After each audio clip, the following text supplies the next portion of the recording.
Hindi lang sa NAIA, kundi pati sa iba pang paliparan sa bansa, pinaigting ang operasyon laban sa mga nangongontratang taxi. Huli rin ang mga habal-habal na kolorum at nangongontrata rin. Saksi, si Marisol Abduraman. Galing Palawan si Paul at ilang minuto nang nag-aabang ng masasakyang bus nang matsyempohan namin sa NAIA Terminal 3 kanina. Kasi yung past experience namin dito nung isang araw, hanggang EDSA lang kami, 1,000 yung siningil. Kaya... Taxi yun. Oo. Matyaga rin nag-aabang ang iba pang pasahero. Medyo mahal po yung taxi na napagtanungan namin dito hanggang PDX 1-50. Yan, bus na lang. Bakit po? Sa budget pa. Masyadong mahal. Pero ang ilan, minsan ay napipilitang sumakay sa mga taxi na nangungontrata. Kasi kung wala man masasakyan, di paya ka na lang doon. Wala na iba. Ibang choice. Ayon mismo sa direktor ng PNP Aviation Security Group, talamak na ang mga taxi na nangungontrata sa halip na magmetro. Kailangan natin ng whole of the nation approach, tulong-tulong, collaboration with them para kahit papaano maibsan natin itong pamimiktiman. Kaya ang ABSI Group naglugsa ng nationwide operation laban sa mga nangungontratang taxi. Eto nakikita ninyo dito sa aking likuran ng mga hilera ng taxi ay ilan lamang sa mga nahuli ng PNP ABSI Group at LTO sa kanilang operasyon nationwide. Laban pa rin dito sa mga taxi driver na nangungontrata. Pinakamaraming nahuli dito sa Metro Manila. Umabot na ito sa 28, kabilang ang 11 nahuli noong June 25. 5 taxi drivers ang nahuli sa Central Visayas at isa sa Davao Region. Nasa 11 naman ang mga nahuling habal-habal. Dahil kolorum na nga, nangungontrata pa. From T1 to T3, yung singil niya is 350 pesos na kung tutusin, wala pa yatang 100 yon. Kaya kawawa naman yung mga pasahero natin.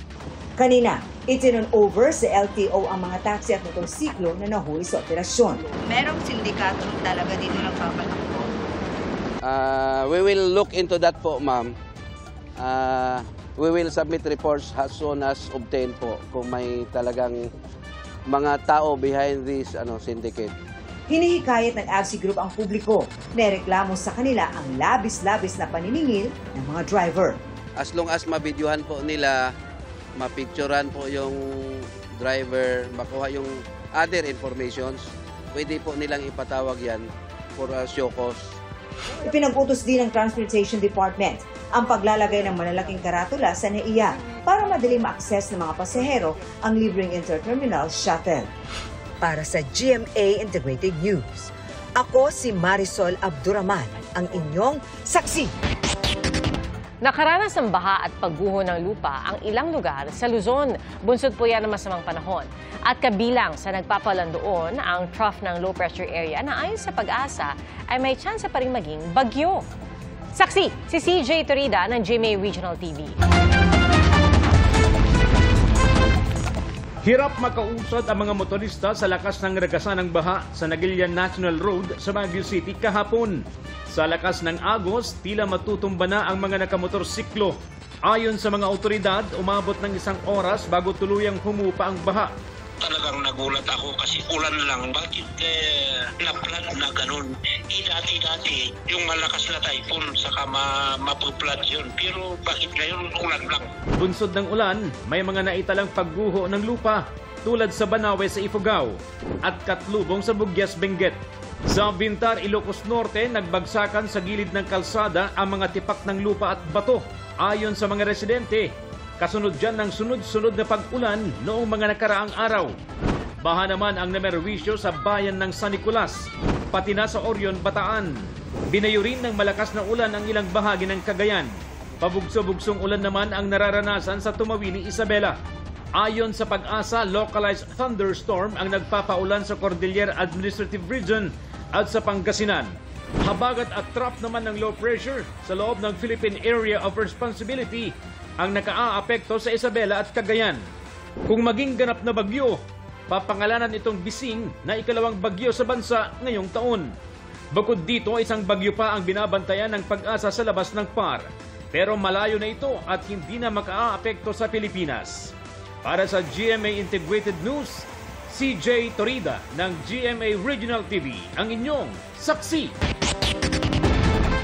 Mahigit 100 estudyante ang sumamang pakiramdam dahil sa masangsang na amoy sa 2 paaralan sa Antique at meron pang nahimatay.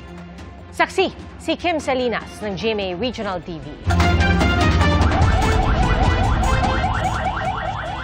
Nirespondihan ng MDRRMO at iba pang rescue groups ang ilang estudyante ng Pisanan National High School at Pisanan Central Elementary School pasado alas 7 kaninang umaga sa Sibalom, Antique. May mga hinimatay, sumikip ang dibdib at nagsuka matapos umanong nakalanghap ng masangsang na amoy. Baho-baho.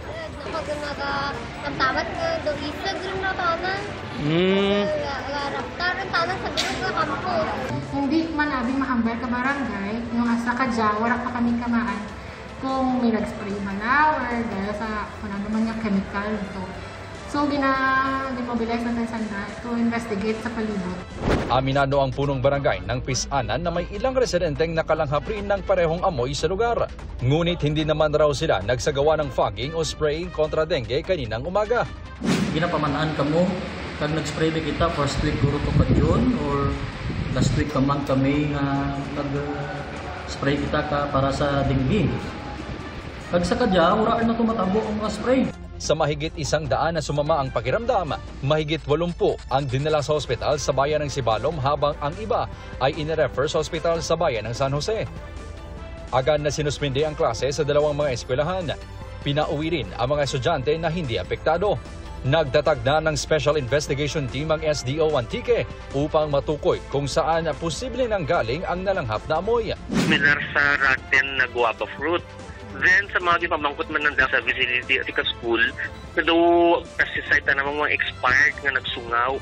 Tiniyak ng SDO Antique at Antique Provincial Government na tututukan ang sitwasyon ng mga estudyante sa ospital. Nagtugisan ito, ma'am, to see the situation, kung anong matugro nga mga bulig nga immediate para sa ating mga patients and also for our intervention plan. Isa sa ilalim sa psychosocial intervention ng mga estudyante at mga guro na apektado. Ayon sa Department of Health, tinugunan nito ang sitwasyon sa pamamagitan ng Western Visayas Center for Health Development. Agad din silang magbibigay ng impormasyon pagkatapos asikasuhin ang kalusugan at kaligtasan ng mga estudyante, guro at kawani. Para sa GMA Integrated News, ako si Kim Salinas ng GMA Regional TV, ang inyong saksi. 74 na lugar sa bansa ang nakikinabang na sa 20 pesos na bigas na programa po ng gobyerno. Pero para sa mga magsasaka, problema pa rin ang pambabarat sa kanilang ani. Saksi, si Bernadette Reyes. 500 sako ang inilaan para sa rollout ng 20 pesos na bigas sa Zapotebok or public market sa Cavite kanina. Mga miyembro ng 4Ps, senior citizen, PWD at solo parent ang makikinabang sa programa na pinangunahan ni Pangulong Bongbong Marcos. Ayon sa Department of Agriculture, nasa 94 na locations na nationwide ang nagbebenta ng 20 pesos na bigas. Nasa humigit kumulang 75,000 na mga households naman ang nakikinabang na rito. Yung madi-discount namin dito, may bibili pa namin ng aming ulam. Pero may mga magsasaka namang dumadaing dahil sa baba ng bili ng mga traders sa kanilang palay. Nagbabalak nga ang ilan na huwag munang magtanim ng palay ngayong cropping season ayon sa Samahang Industriya ng Agrikultura o SINAG. Bulacan, Nueva Ecija, ito yung ating mga rice producing area. 8 pesos ang palay. Talagang daos-dos po. Ang puhunan po ay nasa 12 to 13. Ang nakikitang dahilan ng SINAG, kakumpetensya ng lokal na magsasaka ang murang imported rice. Mababa po yung imported na bigas, mababa pa ang taripa niya. Ang landed cost, imagine 26 pesos. Landed cost na yun, ibig sabihin, pwede siya ibenta ng importer sa 20, 30. Ang miller, hindi siya bibili ng 18 o 19 na palay kasi gigilingin pa niya yan. Dagdag cost. Aabot siya sa 40 sa gas. Merong mga magsasaka na nagtago sila ng kanilang palay dahil ang babaga ng presyo. Naghihintay sila ng mas maganda. Sabi naman ng Federation of Free Farmers Cooperatives, dapat matukoy ng gobyerno ang tamang balanse para may murang bigas pero may kita rin ng mga magsasaka. 20 pesos na bigas, parang overkill siya dahil bumibili ang NFA ng palay sa 24, Tapos ibibenta na ng bigas, 20. Ang laki ng pagkalugi ng benefit. Mag-iisip yung trader, kailangan bilhin ko yung palay sa 8 o 10 piso per kilo sa magsasaka para malabanan ko yung 20 peso rice na yan. Ikinatwiran naman ng ilang trader ang 20 pesos na bigas kaya mababa ang bili nila sa mga magsasaka. Giit ng Department of Agriculture, hindi pwede ang ganyang pananamantala. Palay na ginamit na maging bigas na ibinenta because may subsidy ang gobyerno doon eh. Hindi dapat gamitin yun na rason. Inutusan na ni Secretary ang NFA to go to these places at kung pwedeng mabili ng NFA o makita ko ng paraan. Kasi ano yan again, may pag ganong presyo may pang-abuso on the side ng mga traders talaga. Para sa GMA Integrated News, ako si Bernadette Reyes, ang inyong saksi. Hindi pa po panunumpain bilang impeachment judges ang mga bagong senador na nanalo noong eleksyon 2025 kahit na nagsimula na ang kanilang termino. Ayon sa tagapagsalita ng Senate Impeachment Court, hindi pa ito maaaring isagawa hanggat hindi pa nagsisimula ang sesyon ng 20th Congress at hindi pa nakakaboto ng Senate President. May magkakaibang opinion daw kasi kung nagpapatuloy ang kapangyarihan ng Senate President na siya ring presiding officer nito. Mula sa Quezon City, nakarating pang Antipolo Rizal ang mga credit card na ninakaw mula sa isang lalaki. Hulikam ang pag-shopping ng suspect gamit ang mga nakaw na credit card na umabot po sa kalahating milyong pisong halaga. Saksi, si Mark Salazar. Ang sakit lang sa loob na yung ganong klaseng masamang tao pa, yung gagastos nung pinaghirapan ng parents ko. Nanlumo ang pamilya ni Tricia Prestosa nang manakaw ang wallet ng kanyang ama nitong June 7 habang nag-grocery sa Novaliches, Quezon City. At ang 3 credit card nito, ipinang-shopping ng magnanakaw. May sumiksik daw sa kanyang isang person. Yun, so baka snatch yung ginawa. Sure siya na hindi niya yun nalaglag kasi nasa bag.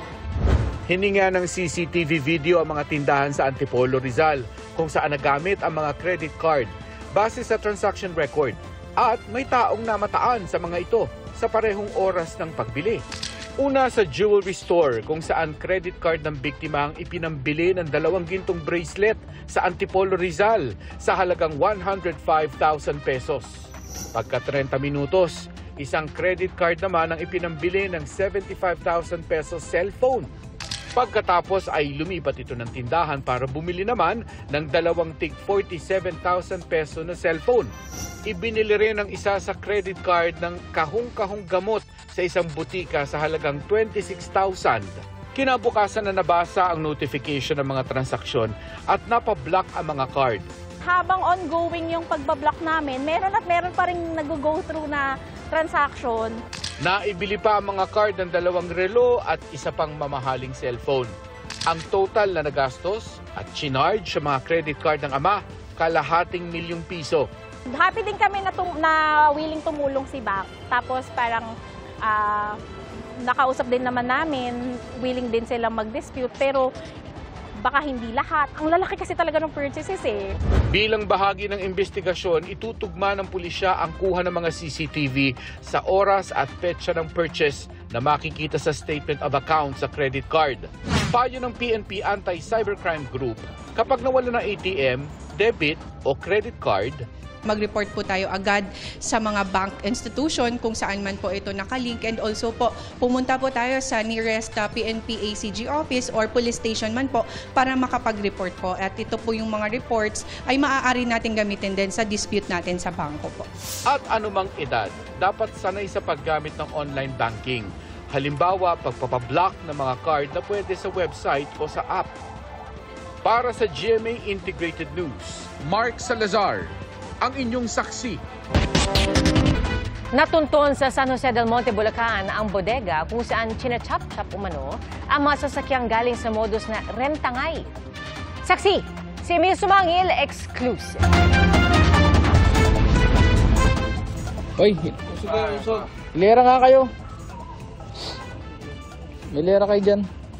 Pagkatapos madakip ang 7 sangkot umano sa pagbebenta ng mga pyesa ng mga sasakyang nakaw online, ipinaturo sa kanila ng PNP Highway Patrol Group ang bodega kung saan umano chinachap-chap ang mga tinatangay nilang sasakyan. Ang bodega na tuntun ng mga otoridad sa San Jose del Monte, Bulacan. Bukod sa mga chassis, iba't iba pang pyesa ng mga sasakyan ang na-recover ng mga otoridad na ayon sa kanila ay tugma sa ilan sa mga bahagi ng mga sasakyang nirentangay. Ongoing yung ating pong investigasyon para tukuyin pa kung gaano kalaki itong grupo po ng huli po natin. Tayo po ay nakahuli ng 7 pong suspect. Hindi po baba sa 5 sasakyan ang chinachap-chap po. Isa sa mga biktima na tumangging humarap sa kamera, nagbaka sakali at hinanap online ang 2 niyang sasakyang nirentangay. Ang kanyang nadiskubre, kinahoy na pyesa ng kanyang mga kotse. May nakita po siyang kaparehas mismo nung parte ng kanyang sasakyan na nawawala. At doon na po niya ito nilaro at inalam. Inaalam ngayon ng mga pulis kung ano ang papel ng bawat isa sa mga nadakip. Magkahiwalay po na insidente ito pong nangyari po na ito at 2 tao rin ang nagrenta po ng kanyang sasakyan. Tumanggi ang mga suspect na magbigay ng pakayag. Para sa GMA Integrated News, Emil Sumangil, ang inyong saksi. Mga kapuso, maging una sa saksi. Mag-subscribe sa GMA Integrated News sa YouTube para sa iba't ibang balita.